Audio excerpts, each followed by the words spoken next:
Hi, my name is Annie Leatherman, and today I have the distinct privilege of introducing Kit Hutton.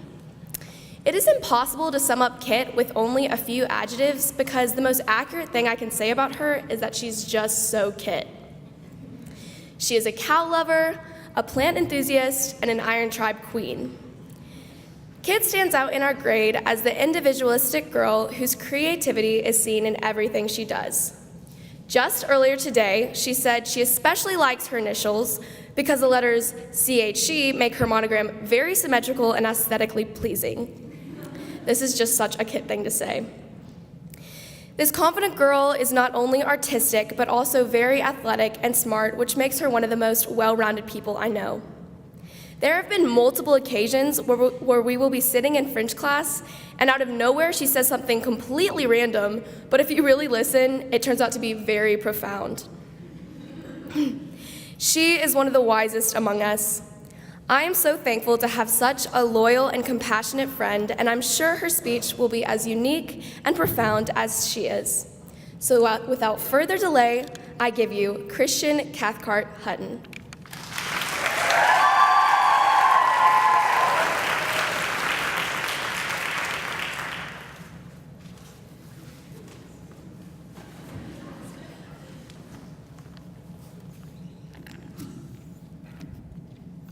Every time I ride an airplane, I choose the window seat. During takeoff, I listen to a song that I want to be the theme or mindset of wherever I'm going. I pretend I'm the lead actress in a movie, dramatically looking out the window with sadness or excitement, whatever mood I'm going for. I am solely important in this moment and am owning my scene. Although the song normally does not match up with the takeoff, I always enjoy this ritual. I have a bunch of rituals like these to boost my opinion of myself and to make me believe I'm unique. To validate myself, I consciously try to make myself feel special with certain things I do. This is my form of self-love or self-care I do because I have a need to feel important.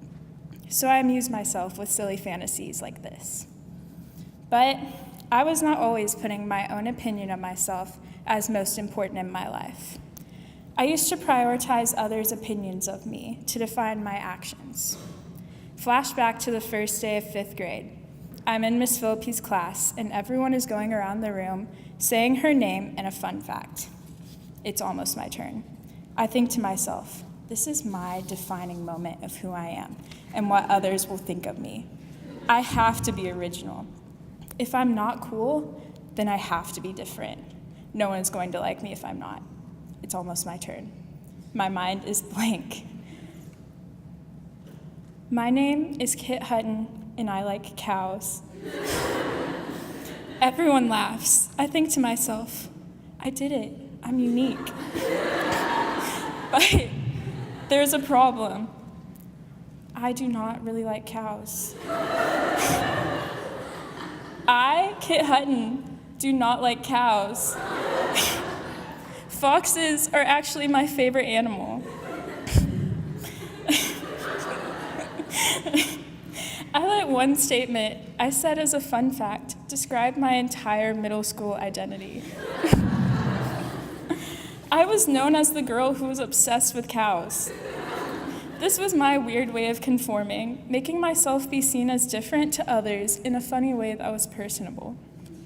I had received validation of this seemingly insignificant statement and let it consume my whole identity, even though it was not true. As middle school went on, I eventually strayed away from cows and turned towards my real interests in life, but I hid them. I still felt the need to conform in a sense. Although I am much more my own individual now, I still have not defeated this need to be unique in an accepted way. I am slowly overcoming this, but to this day, I still struggle with telling people my interests and things I am passionate about. I honestly find myself embarrassing, and I'm still genuinely surprised when people tell me they like me.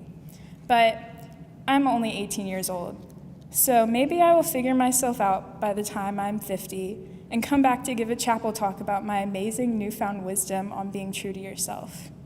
However, I'm not 50, and this is my one moment to impart the wisdom I do not yet have.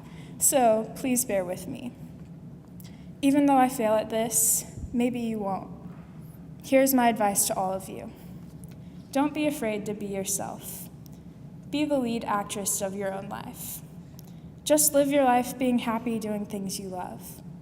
I can promise you there is someone who has just shared interest as you, and it is not embarrassing to be super passionate about something.